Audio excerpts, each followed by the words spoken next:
Baik, ini saya rekam ya. Nanti tujuannya biar yang lain bisa lihat lagi. Karena kan katanya mahasiswanya ada 50 nih ya. Yang datang kayaknya baru sedikit. Jadi nanti saya share. Baik, untuk perkenalan saya share biodata saya mungkin.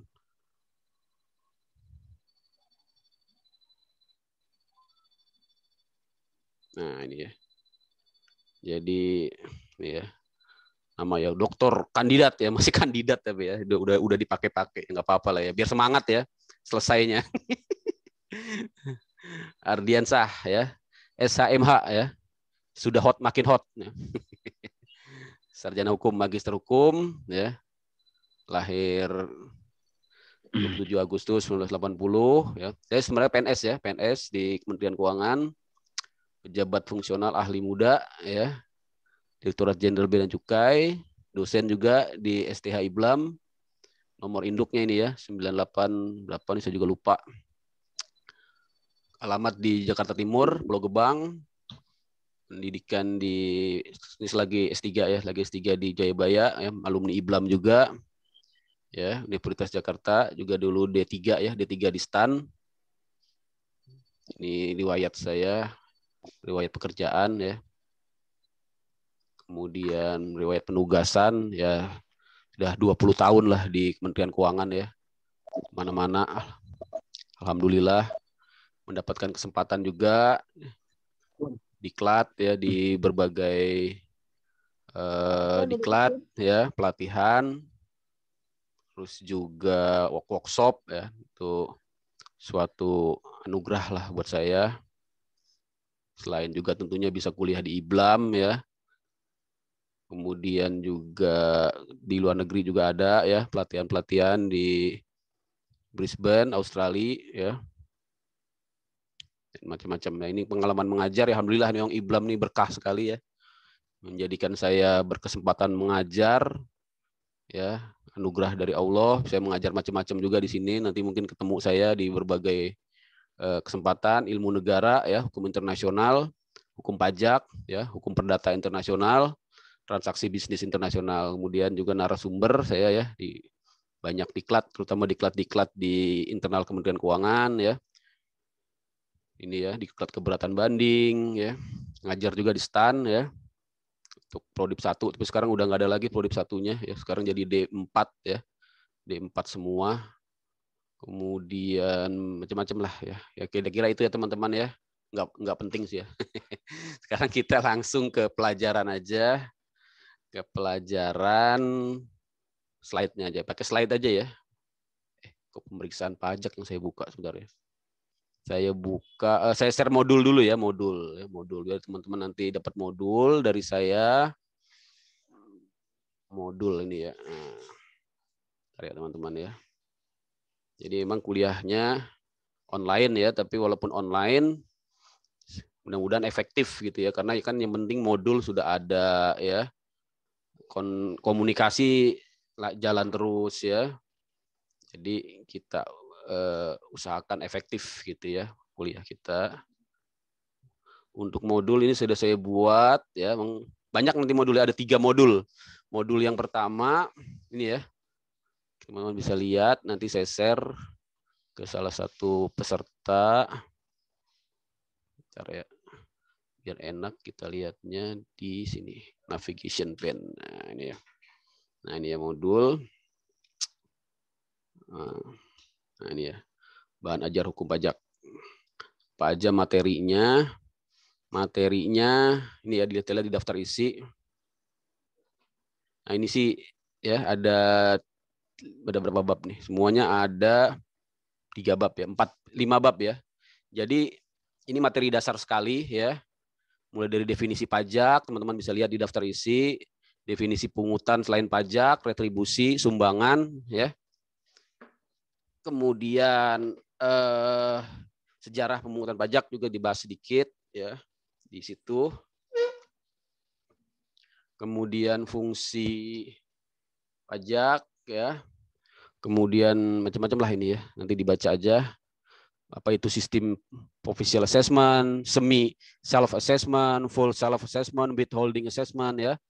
yurisdiksi pemungutan pajak. Nah, ini yang akan nanti sangat banyak kita bahas karena ini sangat terkait nanti dengan hak pemajakan ya, hak pemajakan untuk transaksi lintas negara ya. Ini penting sekali. Asas domisili, asas sumber, asas kebangsaan.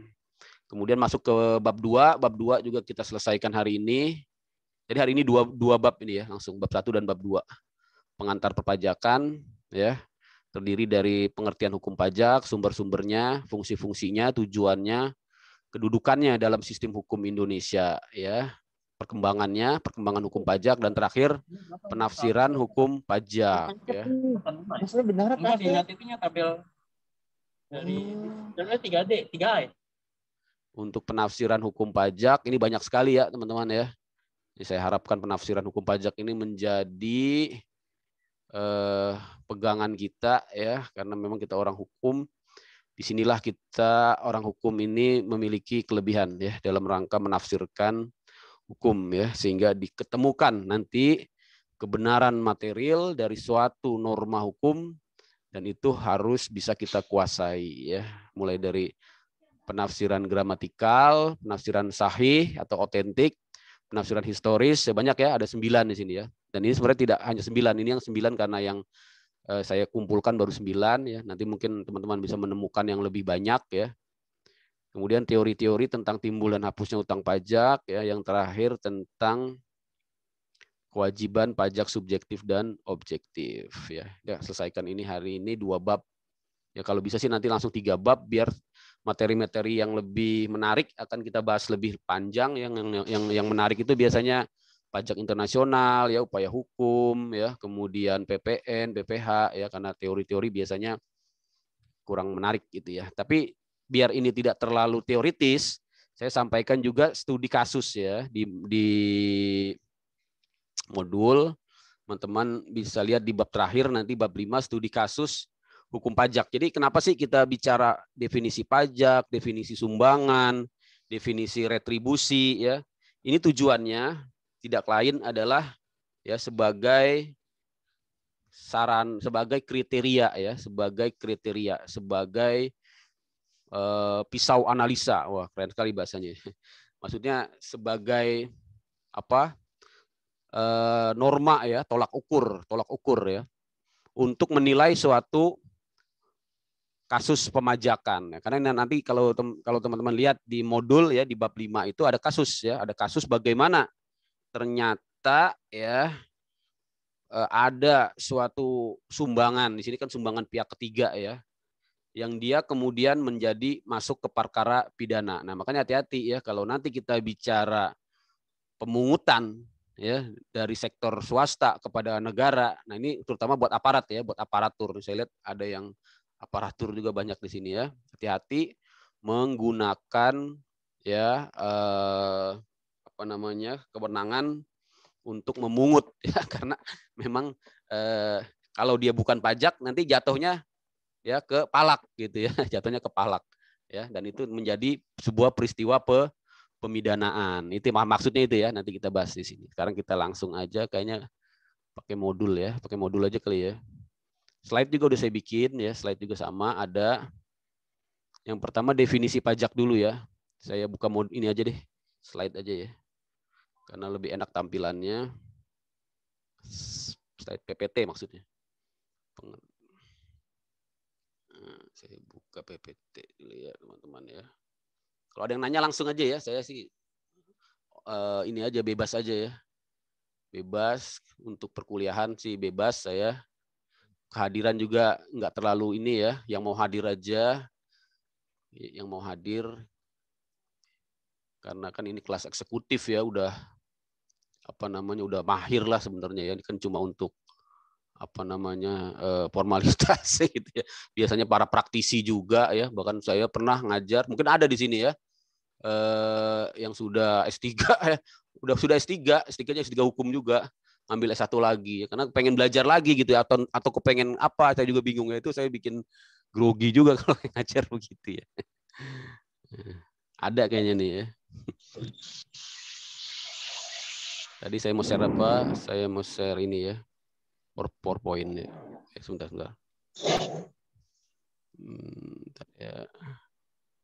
Mana sih PowerPoint-nya?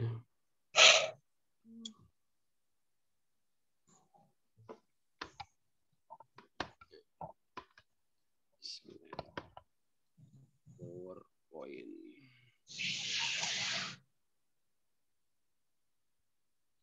Nah, ya, kelihatan ya. Saya mute semuanya.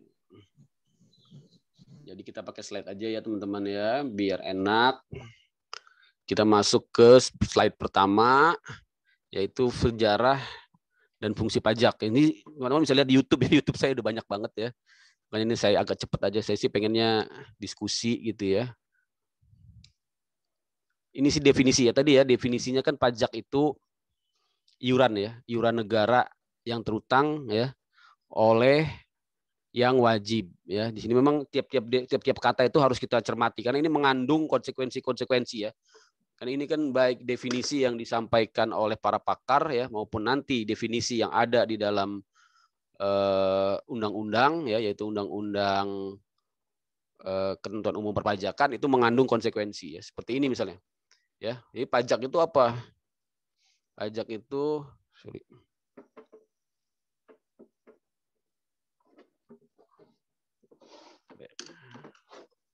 pajak itu iuran ini ya. Iuran negara ya. Jadi iuran negara ya, bukan sembarang ya, bukan sembarangan.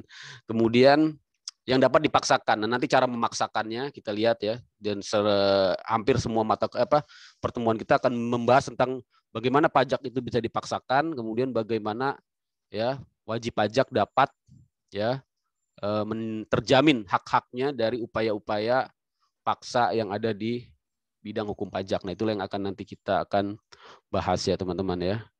Kemudian pajak itu apa tadi? Terutang ya, oleh yang wajib ya. Nah, jadi memang yang wajib saja yang membayar ya, tidak semua orang membayar pajak ya, karena nanti ada yang namanya penghasilan tidak kena pajak misalnya ya. Tentunya yang penghasilannya masih di bawah penghasilan tidak kena pajak, dia tidak wajib membayar pajak ya. Nah, pengertian yang paling penting ini tidak mendapatkan prestasi kembali langsung ya. Jadi memang ketika kita bayar pajak tidak ada reward yang langsung ya. Prestasi ini maksudnya reward ya, imbal jasa lah gitu ya yang langsung. Tapi sebenarnya ada ya. Nah, karena walaupun dia tidak ada prestasi kembali secara langsung, di sini ada peruntukannya ya, ada penggunaannya yaitu untuk membiayai pengeluaran negara. Nah, makanya di sini juga menjadi sebuah kriteria ya yang sangat penting bahwa sebenarnya secara ilmu hukum pajak ya maupun nanti secara normatif ya di dalam undang-undang KUP pajak itu memang harus digunakan sesuai dengan peruntukannya. Jadi tidak boleh ya digunakan untuk yang di luar peruntukannya ya, karena itu merupakan bagian dari kriteria ataupun definisi pajak baik yang disampaikan oleh tadi Profesor Adriani ya, Profesor Adriani itu dari Belanda ya, maupun yang disampaikan oleh Profesor Rohmat Sumitro. Itu ya teman-teman ya.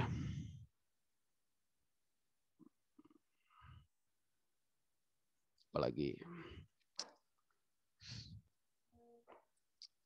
Kemudian kalau ada yang mau nanya langsung aja ya, biar menurut Prof Ardiani dan Prof Sumitro juga sama di sini ya teman-teman ya, terdapat kesamaan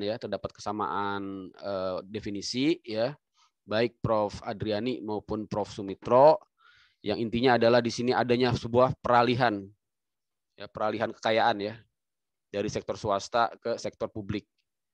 Nah, harus berdasarkan undang-undang ya. Ini kata-kata intinya atau disebut dengan asas ya legalitas ya. Kemarin sudah belajar hukum pidana, teman-teman, itu sama ya. Mengenal yang namanya asas legalitas ya. Nullum delictum nulla puna sine praevia lege ponale ya. Tidak ada suatu penghukuman ya, mungkin kalau di pajak tidak ada pemajakan ya tanpa ya adanya suatu peraturan perundang-undangan yang sudah ada sebelumnya. Sama ya, di dalam hukum pajak juga berlaku asas legalitas, tapi dengan bahasa yang berbeda ya. Kalau di legalitas hukum pajak itu biasa disebut dengan adagium no taxation without presentation ya. Oke, bahasa ini ya. Bahasa Inggris ya. No taxation without presentation ya. Nanti ada di slide berikutnya ya. Kemudian juga sama Prof. Sumetro juga mengatakan tidak ada imbalan langsung ya. Tapi walaupun tidak ada imbalan langsung, di sini ada tujuan dari pajak yaitu untuk membiayai pengeluaran umum ya, gitu ya teman-teman ya.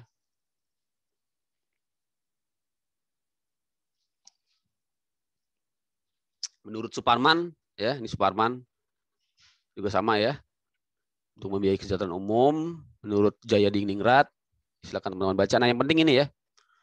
Yaitu pasal 1 angka 1 Undang-Undang KUP ya. Nah, dan ingin saya sampaikan bahwa apa yang kita bahas ini bukan hanya sekedar teori-teori tanpa makna gitu ya. Karena ini ada contoh kasusnya ya, bagaimana ketika teori kriteria ini tidak sepenuhnya dilaksanakan itu berimplikasi kepada ya perbuatan melawan hukum ya. Karena kan ini sekarang sudah menjadi hukum ya. Definisi ini adalah definisi hukum yang ada di dalam hukum positif kita. Pajak adalah kontribusi wajib ya. Nah, manakala dia tidak dilaksanakan tentunya akan berakibat sanksi ya. Akan berakibat sanksi. Sanksi ada dua ya. Sanksi administrasi ya, ADM ya, atau sanksi pidana. Karena dia wajib ya. Kewajiban tanpa sanksi tentunya tidak mungkin ya. Yang namanya wajib ya harus ada sanksinya. Kapan dia terkena administrasi dan kapan dia terkena pidana, nanti kita harus bedakan. Itu ada di bahasan nanti kita tentang KUP ya, Ketentuan Umum Perpajakan. Intinya administrasi itu adalah jenis kesalahan yang masih dalam taraf administratif tentunya ya. Misalnya karena ketidaktahuan ya, ketidaksengajaan ya, kelalaian ya, kehilafan. Dan juga dilihat dari segi motivasinya tentunya ya nanti ya. Dan itu memang nanti banyak terjadi dispute lah, perdebatan gitu ya. Karena memang di sini ada unsur subjektivitas ya dari Direktorat Jenderal Pajak untuk menentukan administrasi atau pidana. Kalau pidana ini yang bersifat kesengajaan, tapi yang bersifat kelalaian juga ternyata ada masuk juga ke pidana ya, yaitu di pasal 38. Nah, ini memang sepertinya agak beririsan ya atau tidak jelas ya dan memang ini kritik besar terhadap undang-undang perpajakan ya karena memberikan ruang begitu besar kepada penegak hukum pajak untuk ya melakukan diskresi apakah memasukkan suatu jenis tindak pidana ke dalam sanksi administrasi atau sanksi pidana. Tapi di sisi lain memang ini menjadi suatu kelebihan juga dari hukum pajak ya. Kenapa? Karena sifat dari hukum pajak ini menjadi sangat leluasa ya, sangat fleksibel, terutama kalau digunakan memang untuk semata-mata dalam rangka memenuhi tujuan dari hukum pajak, yaitu sebagai fungsi pajak, fungsi budgeter ya. Fungsi budgeter itu adalah memenuhi penerimaan negara. Nanti kita akan lihat ada yang namanya asas atau prinsip ultimum remedium ya. Ultimum remedium. Ultimum remedium. Apa itu atas ultimum remedium? Ada yang tahu? Nah, saya tanya dulu lah ya. Jangan-jangan udah ada yang tahu nih ya. Pasti banyak sih kayaknya. Ada yang tahu apa itu ultimum remedium? Coba ya. Saya tes ya. Siapa nih? Dari yang paling atas ininya. Tampilannya di saya nih ya. Pak Marihot. Anak Pak Marihot nih. Iya, Pak. Mantap. Ya, Pak. Selamat sore, Pak. Sore. Selamat petang, ya, selamat sore. Ya, Pak. Saya mencoba ajas ultimum remedium itu artinya itu upaya pemidanaan sebagai upaya terakhir dari upaya-upaya sebelumnya, Pak. Wah, ini udah jangan-jangan udah magister ini. Sudah pernah dipelajari, Pak, di Undang-Undang Lingkungan Hidup, Pak. Oh, sudah, Bapak dari lingkungan hidup. Oh, itu iya ya. Ini kan udah semester 4 ya. Mata pelajaran hukum lingkungan hidup, Pak. Sama itu betul ya.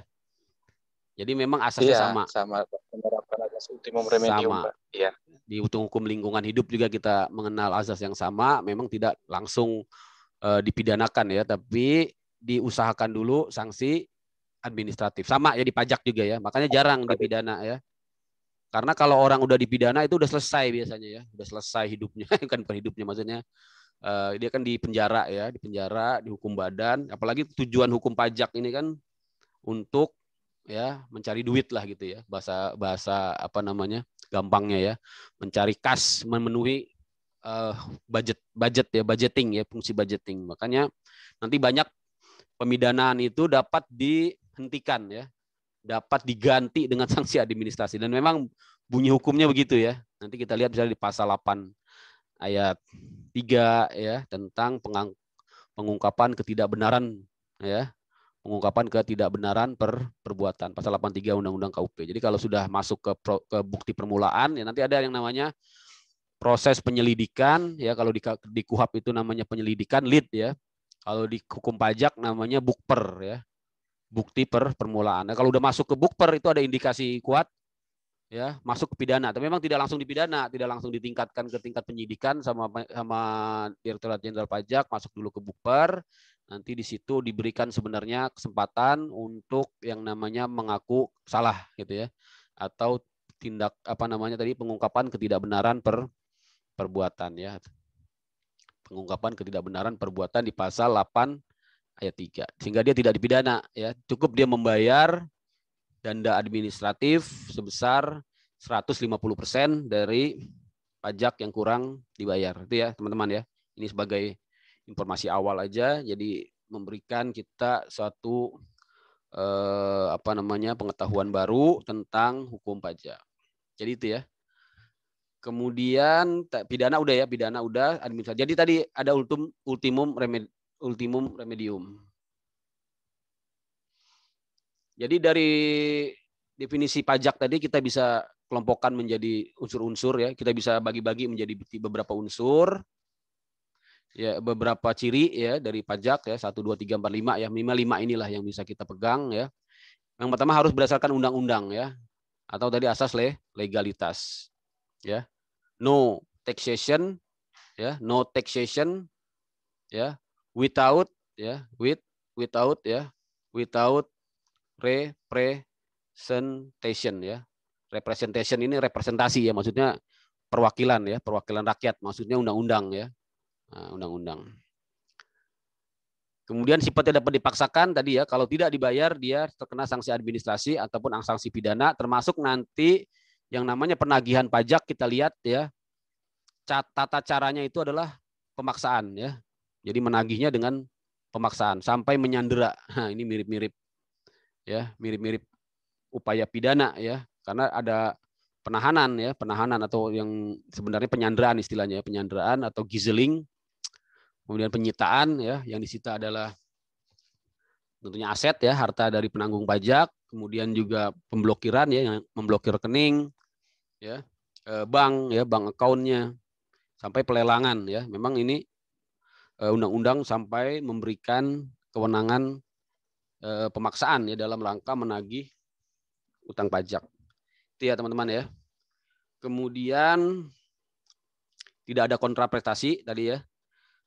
Nah, kemudian dapat dipungut oleh pemerintah pusat maupun pemerintah daerah. Jadi ada 2 jenis pajak nanti yang akan kita bahas, pajak pusat dan pajak daerah. Kemudian digunakan untuk keperluan umum. Itu ya teman-teman ya. Yang mau nanya-nanya silakan ya, nggak apa-apa ya, langsung aja. Untuk pajak sudah selesai, maksudnya pengertiannya ya sudah selesai ya. Kita lihat ke pungutan selain pajak. Nah, jadi ada yang namanya retribusi ya. Di retribusi ini walaupun dia pungutan selain pajak ya, dia tetap ya memiliki ciri-ciri ya, sifat-sifat ataupun kriteria ya yang ditentukan oleh undang-undang ya. Pertama, dia memang bersifat memaksa. Mengapa dia bersifat memaksa? Karena dia juga ada di dalam undang-undang ya. Ada di dalam undang-undang, yaitu undang-undang ya PDRD ya, undang-undang PDRD ya, pendapatan daerah dan pajak daerah dan retribusi daerah. Jadi dia masuk di sini RD-nya, ini retribusi daerah ya. Undang-undang nomor 28 ya, tahun 2009 kalau nggak salah ya. Kemudian retribusi ini yang membedakan dengan pajak apa?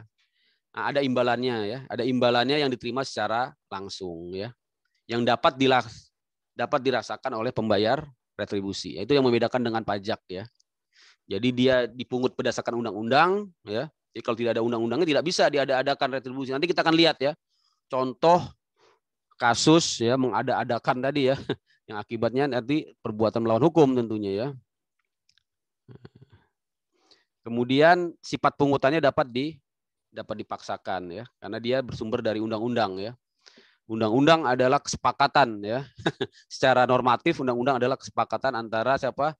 Antara rakyat dengan pemerintah ya. Makanya dapat dipaksakan ya. Di satu sisi yang dimaksud dengan dapat dipaksakan ini maksudnya apabila tidak dilunasi atau tidak dilaksanakan maka akan berakibat sanksi ya, baik itu sanksi administrasi maupun sanksi pidana ya. Kemudian pemungutannya oleh negara ya.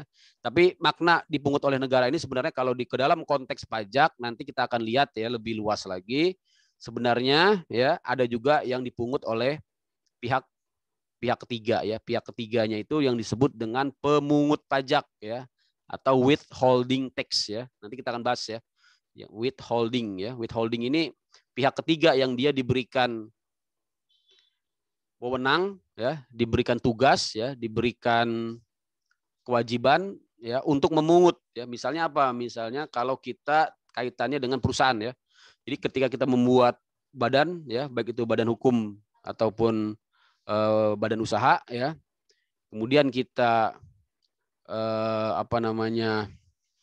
memiliki transaksi ya, memberikan penghasilan ya, memberikan penghasilan atau memberikan imbalan gitu ya, maka di situ sebagai badan ya kita wajib melakukan pemotongan. Nah, di situ peran kita sebenarnya dalam rangka membantu ya, dalam rangka membantu negara dalam hal ini Direktorat Jenderal Pajak ya untuk sistem pemungutan pajak. Jadi kita yang memungut ya, badan ya.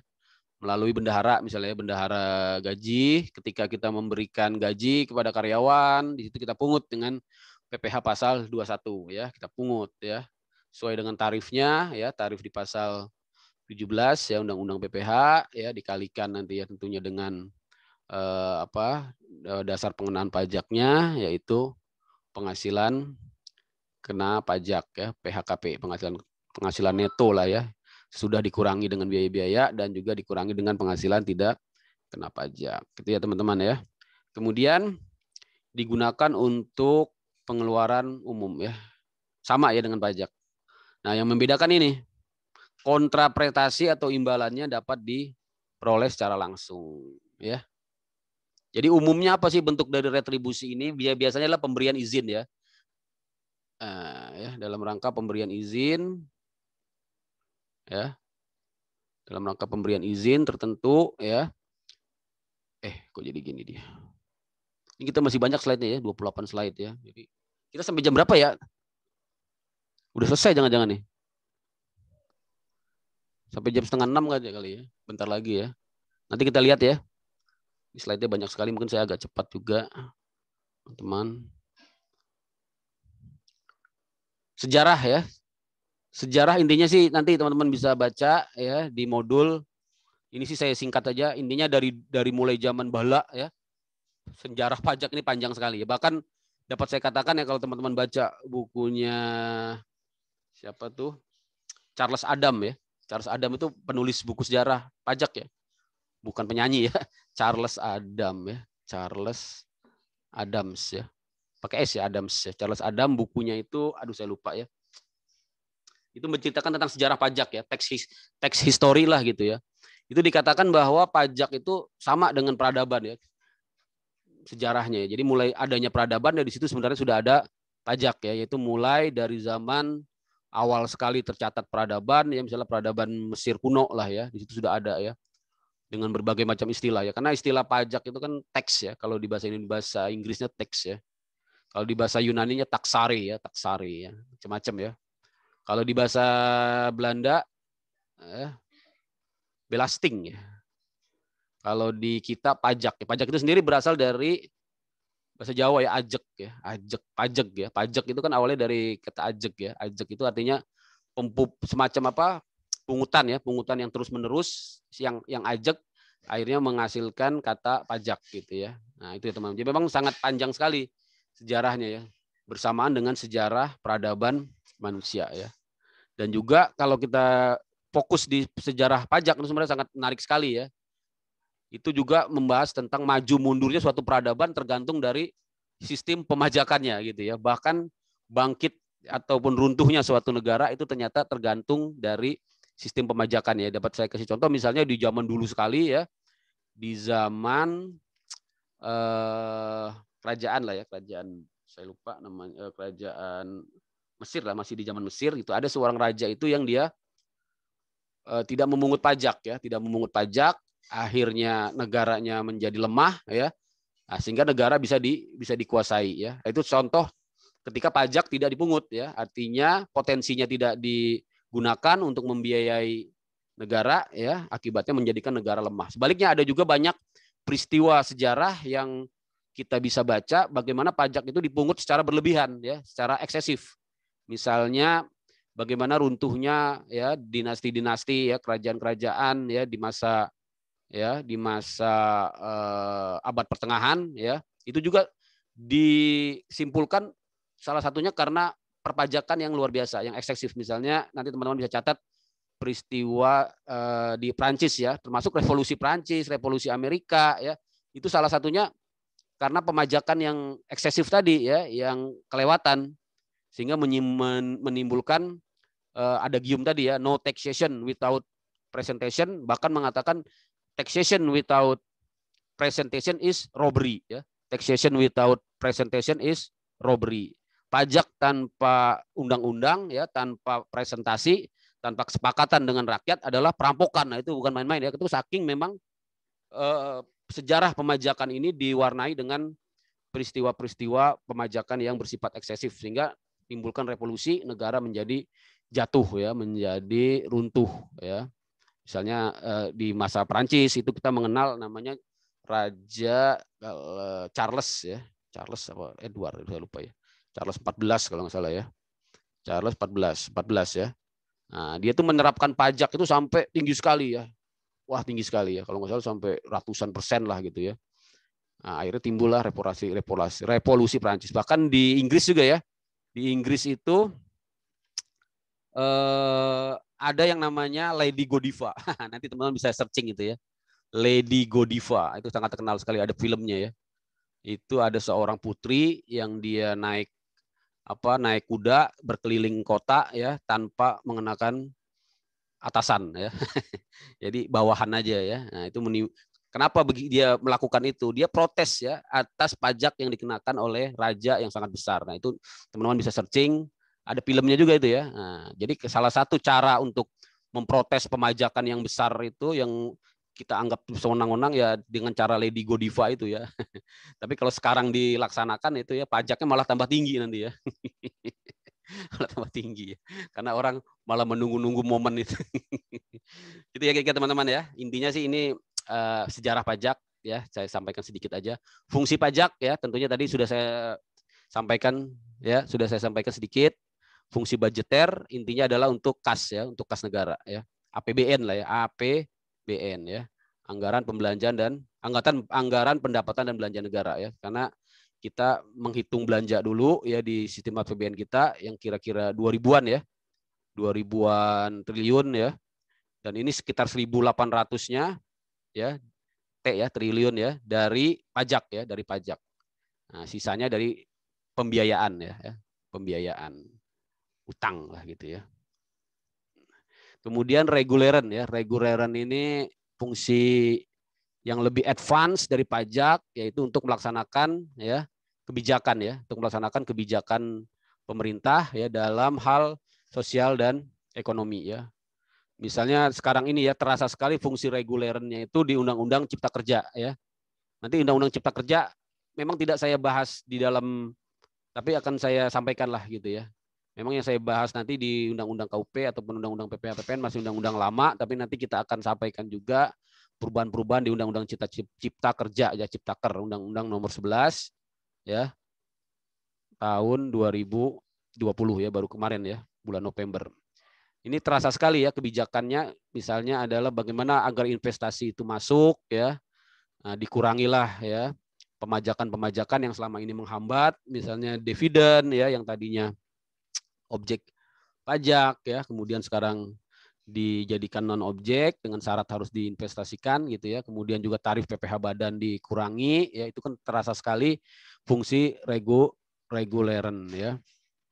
Gitu ya teman-teman ya. Saya kira itu sudah tahu semua lah fungsi pajak ya. Kemudian ada fungsi lain ya, fungsi demokrasi, ini sudah lebih advance lagi, fungsi ini sudah lebih maju tentunya ya. Mungkin ini dirasakan untuk negara-negara maju ya, yaitu dalam rangka fungsi demokrasi, artinya di sini perwujudan dari sistem gotong royong di mana masyarakat di sini ya bersama-sama ya untuk membangun ya, intinya seperti itu.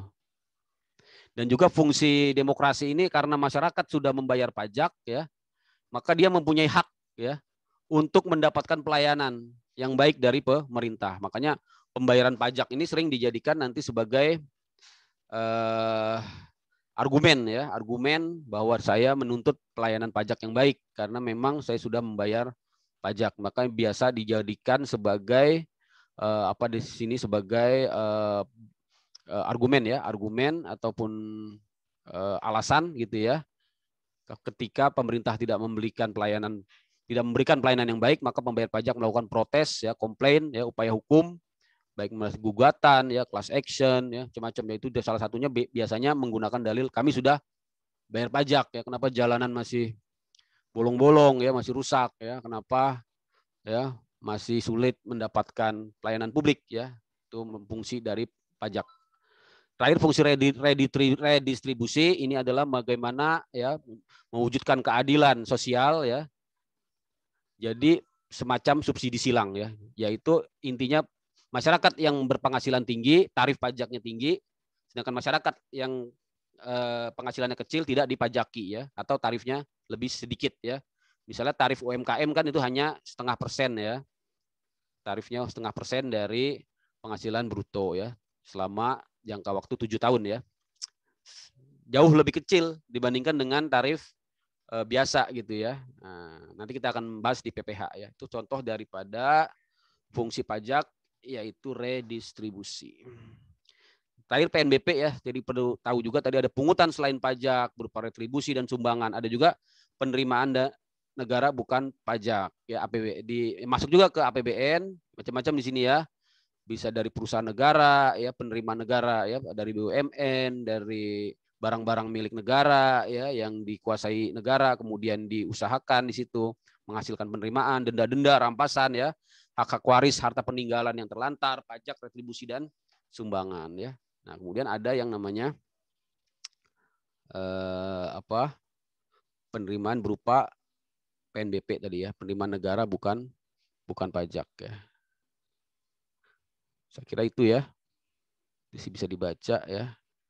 Nah tadi ya hubungannya dengan sumber-sumber penerimaan ini ya. Jadi pajak masuk di sini salah satu ya, penerimaan perpajakan salah satu bagian dari sumber-sumber penerimaan negara, bisa juga berupa hibah, penerimaan negara bukan pajak, dan sumber-sumber penerimaan yang lainnya ya. Saya kira itu ya.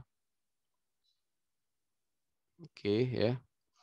Jadi PNBP itu ya, denda-denda, rampasan ya, hasil-hasil dari barang-barang milik negara ya, masuk ke penerimaan negara bukan pajak. Saya kira itu untuk bab pertama selesai ya. Nah, kita akan selesaikan bab kedua ya sebelum kita tutup ya. Saya buka lagi slide satunya. Slide satunya tentang pengantar hukum pajak ya. Kita buka dulu ya teman-teman ya. Kita akan masuk ke hukum pajak, pengantar hukum pajak.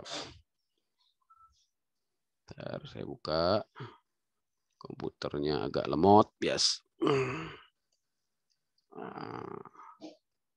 Saya share dulu ya. Mahasiswa ada berapa? 34 ya, wah luar biasa nih. Nah ini ya, pengantar hukum pajak ya. Jadi apa sih yang akan kita bahas di pengantar hukum pajak ini?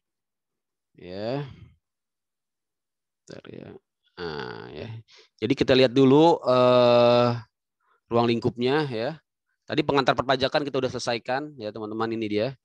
Kita udah selesaikan barusan. Sekarang kita masuk ke ya bab 2 pengantar hukum pajak, yaitu sumber-sumber hukum pajak, pengertian hukum pajak, ya fungsi dan tujuannya, perkembangan hukum pajak, kedudukan hukum pajak, pembagian hukum pajak, penafsiran hukum pajak, penerapan asas hukum pajak. Banyak sekali ya, banyak sekali ya.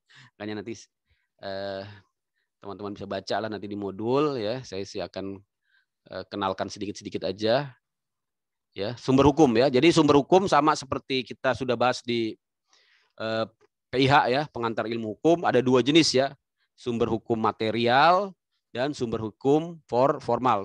Sumber hukum material apa? Yaitu yang membentuk hukum. Jadi sumber hukum material itu sebenarnya bukan hukum positif ya, tapi hukum material, artinya faktor-faktor ya yang membentuk hukum, yaitu faktor sosial, politik, ekonomi ya, maupun hubungan internasional. Jadi semacam background-nya lah gitu ya, latar belakang ya, landasan ya, landasan filosofis ya, landasan sosiologis ya, dan juga landasan yuridis. Di mana kita bisa lihat biasanya kalau kita buka ya draft buka undang-undang ya ataupun peraturan perundang-undangan, itu dilihat di butir menimbangnya ya.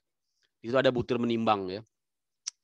Biasanya di situ disampaikan ya landasan filosofis ya, landasan ya sosiologis ya, maupun landasan yuridis ya dari pembentukan ya, dari disahkannya, ditetapkannya suatu peraturan perundang-undangan. Jadi itu yang dimaksud dengan hukum material, sumber hukum material. Kemudian sumber hukum formil. Nah, sumber hukum formil atau formal ini nanti jangan ketukar sama hukum formal itu sendiri ya, karena kalau disebut hukum formal ya, itu maksudnya adalah hukum acara ya, hukum acara ya, KUHAP lah gitu ya. Nah, kalau sumber hukum formal itu maksudnya adalah sumber hukum yang berbentuk yang memiliki kekuatan hukum mengikat, yang dapat dijadikan ya, yang dapat dijadikan dasar hukum gitu ya. Nah, dan memang di bahasan ilmu hukum ya, sumber hukum formal kita ini tidak hanya terbatas pada peraturan perundang-undangan ya, tapi juga ada jenis-jenis sumber hukum formal lainnya ya di luar peraturan perundang-undangan ya. Di dalam hukum pajak kita mencatat ya, ada misalnya selain peraturan perundang-undangan ya, yaitu asas ya, asas Pancasila ya, Undang-Undang Dasar 45 ya, ini juga tentunya bagian dari hukum formal ya. Jadi asas juga masuk nanti ya, asas-asas juga masuk ya, doktrin, bahkan doktrin ya, doktrin, traktat. Nah ini juga tax treaty ya, kedudukannya ini menjadi bagian dari sumber hukum formal yang diakui di dalam hukum pajak, karena tax treaty ini ya kaitannya nanti dengan ya perlakuan hak pemajakan ya, kaitannya dengan hak pemajakan yang berhubungan dengan ya arus ya dana ataupun yang berhubungan dengan aspek internasional ya. Jadi memang berhubungan dengan aspek internasional. Maksudnya ketika ada transaksi lintas negara ya, ketika ada arus ya barang, jasa ataupun arus modal ya lintas negara, maka di situ akan ditentukan dari tax treaty ya.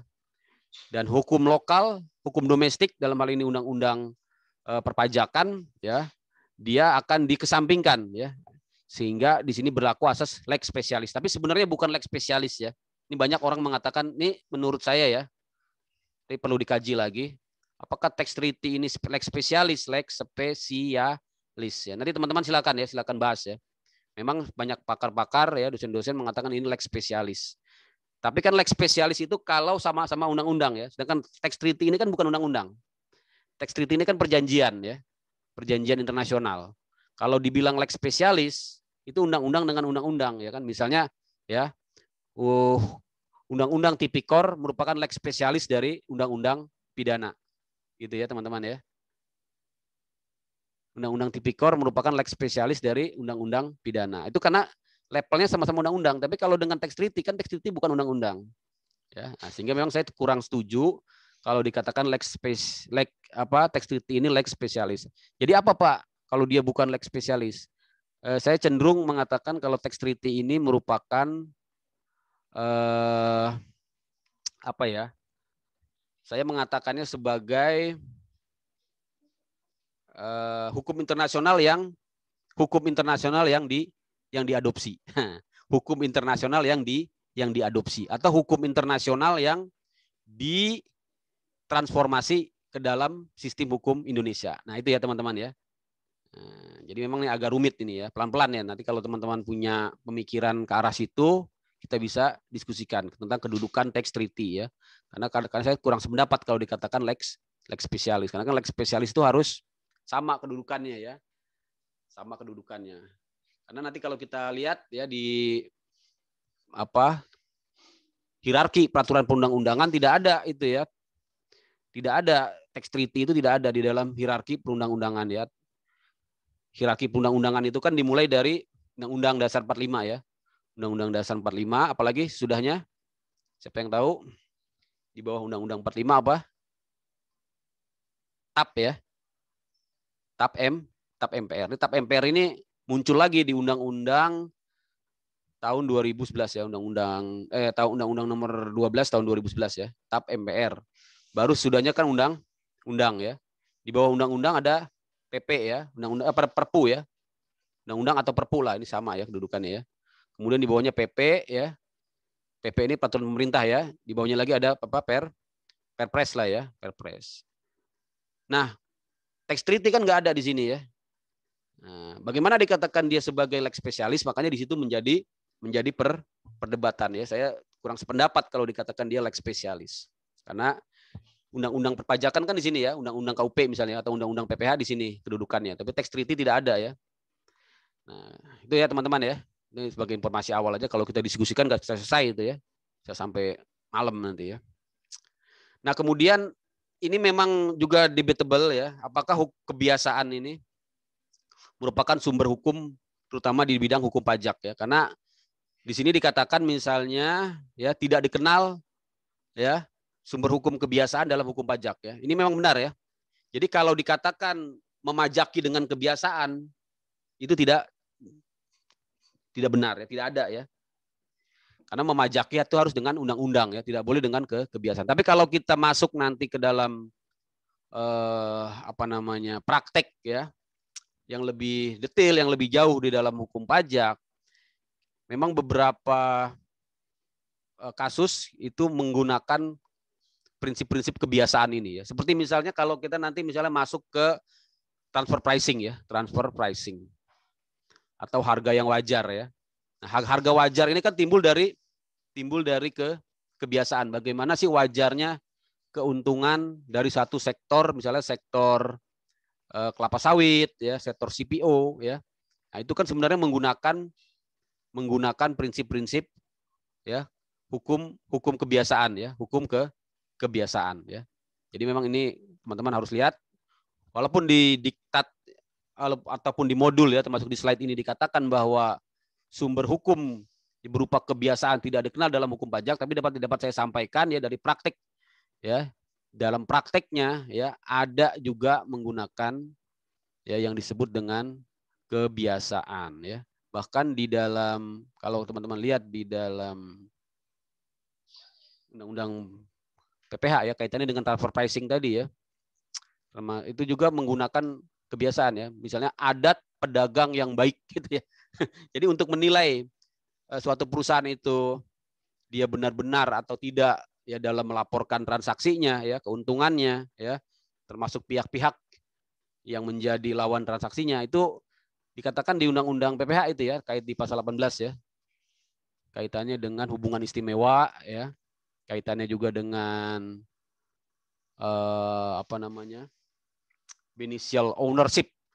Beneficial ownership itu kalau penerima penghasilan itu adalah pihak yang bukan sebenarnya ya.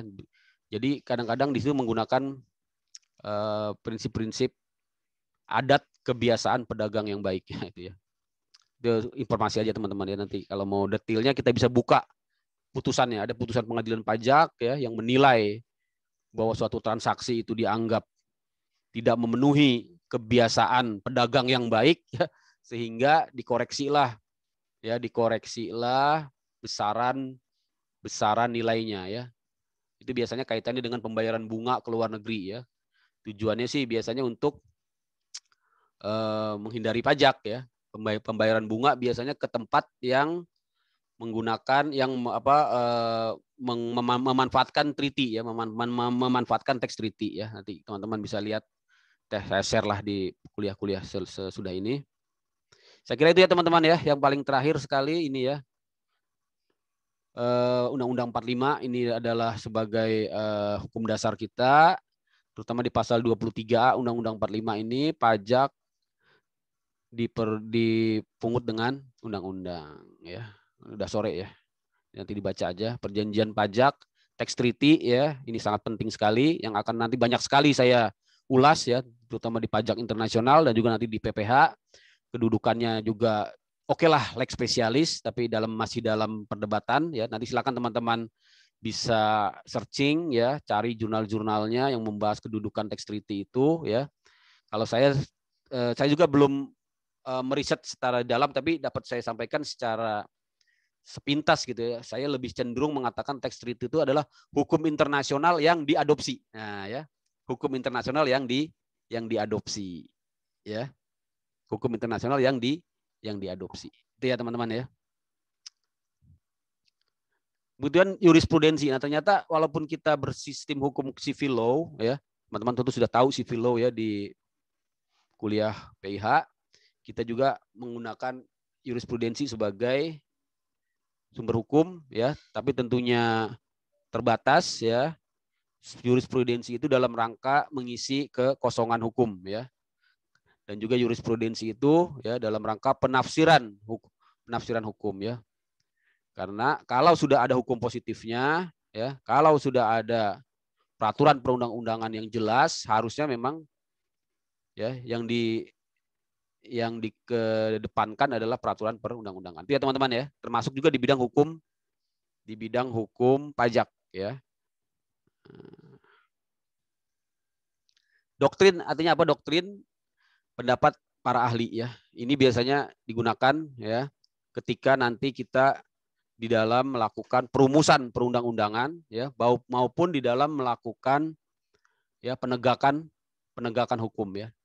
Penegakan hukum misalnya dalam rangka ataupun di dalam melakukan upaya hukum ya. Upaya hukum itu pembelaan ya atau penyelesaian sengketa di dalam litigasi ya.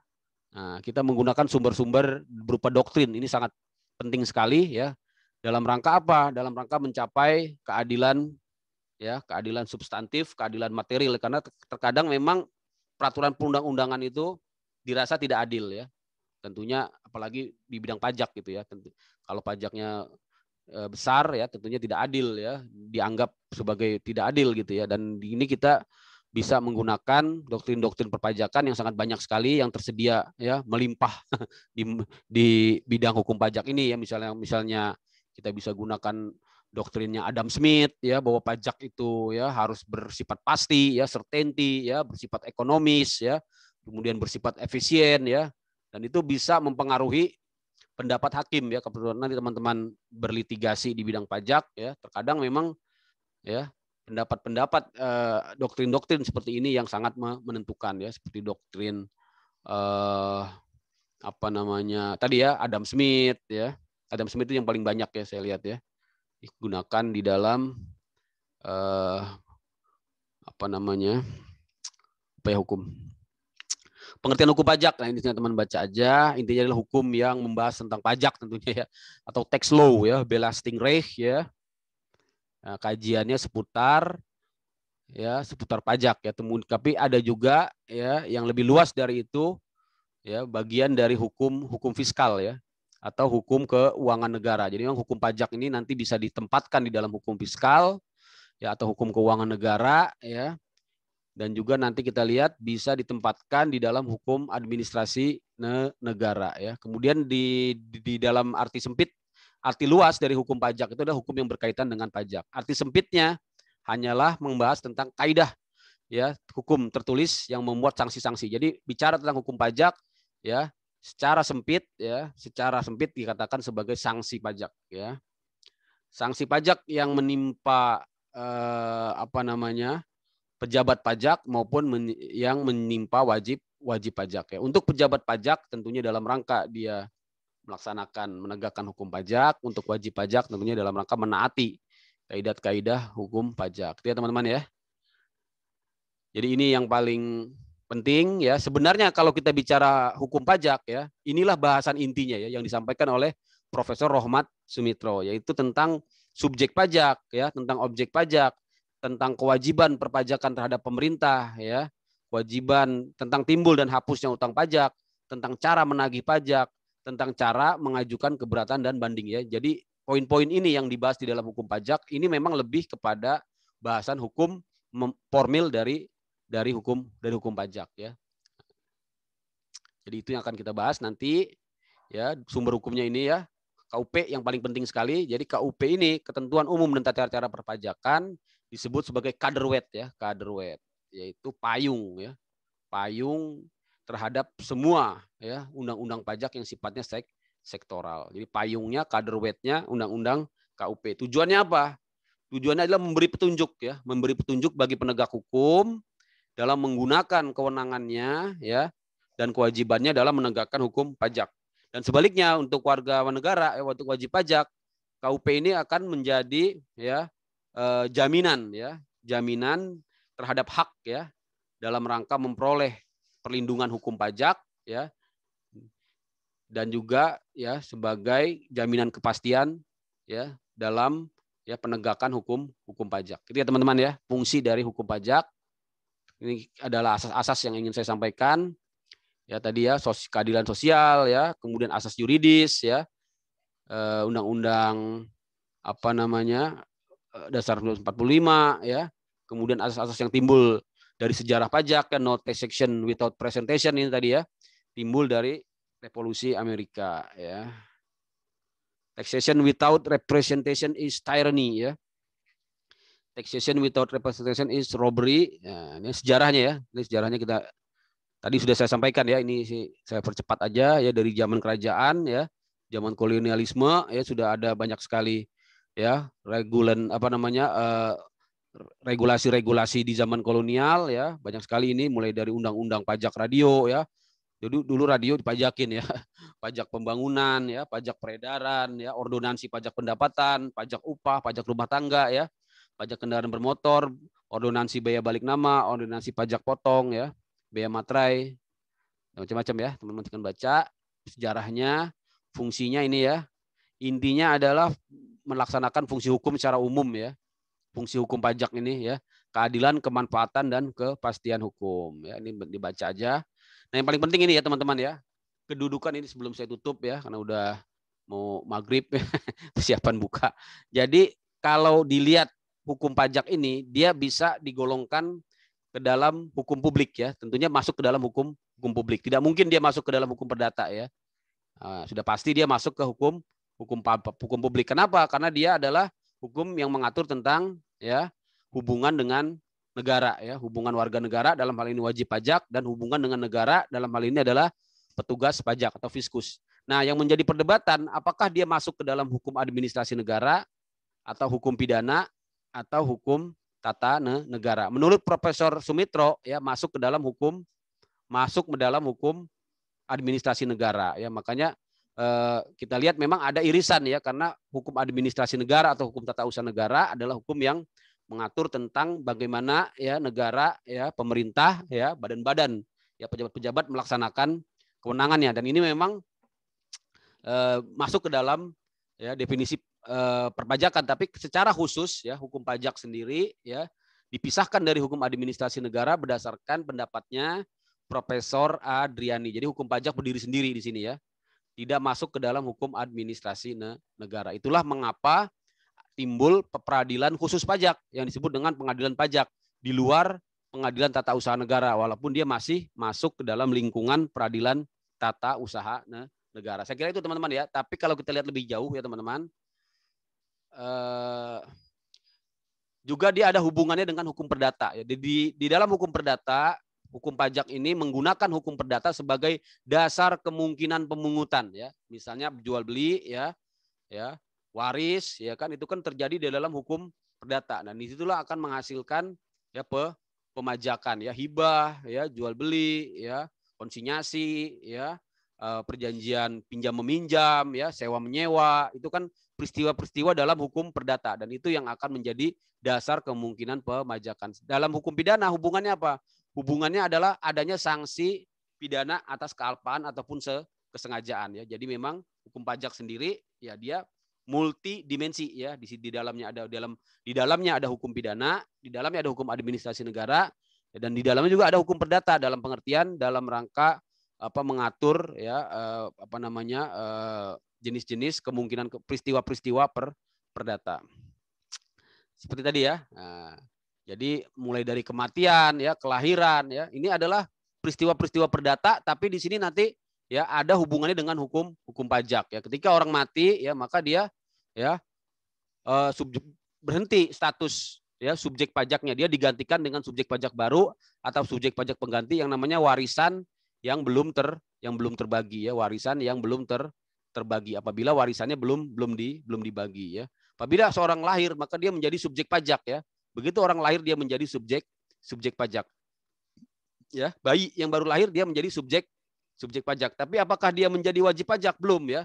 Karena subjek pajak itu, ya, baru menjadi wajib pajak apabila dia sudah memiliki syarat objektif maupun syarat subjektif. Syarat subjektifnya sudah ada, dilahirkan di Indonesia, tapi syarat objektifnya belum, yaitu memiliki penghasilan, ya. Bagaimana kalau seorang bayi, ya, atau seorang anak sudah memiliki penghasilan? Nah, apakah dia menjadi wajib pajak? Ya, tidak juga, ya, karena dia belum dewasa, belum cakap secara hukum, ya. Maka kewajiban perpajakannya dijalankan oleh orang tuanya. Itu, ya, teman-teman, ya. Nah, saya kira itu, ya. Ini bahas pajak panjang banget, ya. Nanti saya share rekamannya. Kemudian hubungannya dengan pidana tadi, ya, sanksi-sanksi, ya, pelanggaran, ya. Misalnya adanya juga hubungannya dengan pidana dapat saya sampaikan, hukum pajak ini bersifat lex spesialis. Nah, inilah baru yang namanya lex spesialis, ya.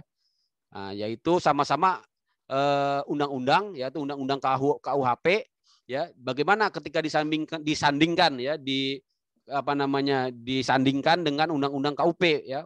Undang-undang KUHP pasal 33 tentang rahasia jabatan. Ini masuk pidana, membocorkan rahasia jabatan. Tapi di undang-undang KUP juga masuk pidana di pasal 41. Nah, tentunya di sini berdasarkan asas lex spesialis, ya, didahulukan, ya, dimenangkan atau dikesampingkan yang undang-undang KUHP-nya, tapi yang didahulukan undang-undang KUP, ya. Begitu juga tentang pemalsuan surat. Pemalsuan bisa masuk ke pasal 263 KUHP, ya.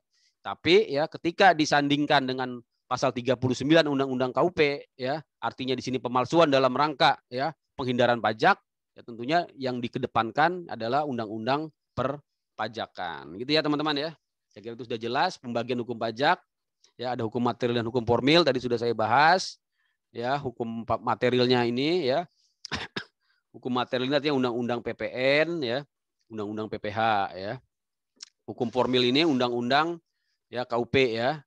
Kemudian undang-undang PPSP, penagihan pajak dengan surat paksa, ya, undang-undang apalagi undang-undang KUP, undang-undang PPSP ini aja, ya, 2, ya. Undang-undang pengadilan pajak, ya. Ini hukum formil, ini hukum material. Apakah di dalam hukum material tidak ada hukum formilnya? Ada hukum formilnya juga, ya. Jadi sebenarnya mix, ya. Undang-undang PPN maupun undang-undang PPH di sini juga mengandung, ya, beberapa, ya, formalitas, ya.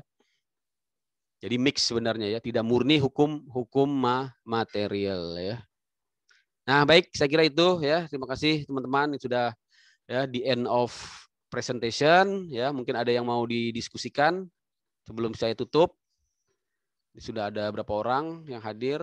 32 orang, alhamdulillah. Ya, ini saya media medsos saya, ya. Ardian Low, ya. Ini bisa di follow Instagram. Kemudian ada YouTube juga, cari aja Ardiansa SHMH. Nanti saya share juga ke salah satu teman rekaman YouTube ini, ya.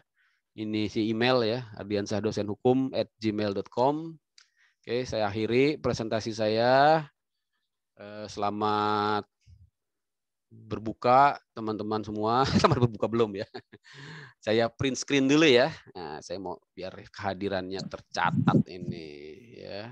Bentar, ya. Ada yang mau nanya? Nah, saya print screen. Oke, sudah. Oke ya, terima kasih ya teman-teman ya. Kalau nggak ada ya, kita akhiri ya. Kita jumpa. Terima kasih, Pak. Sama-sama. Terima kasih, Pak. Sama-sama kita jumpa lagi. Kita jumpa lagi tahun depan. Oh, kok tahun depan? Minggu depan ya. Di bab 34 ya. Mudah-mudahan sehat semuanya. Udah, nanti saya share semua materi ke teman-teman ya, berupa slide dan juga berupa diktat ya, modul ya. Terima kasih. Silakan yang ingin live. Assalamualaikum warahmatullahi wabarakatuh. Selamat sore semuanya. Waalaikumsalam.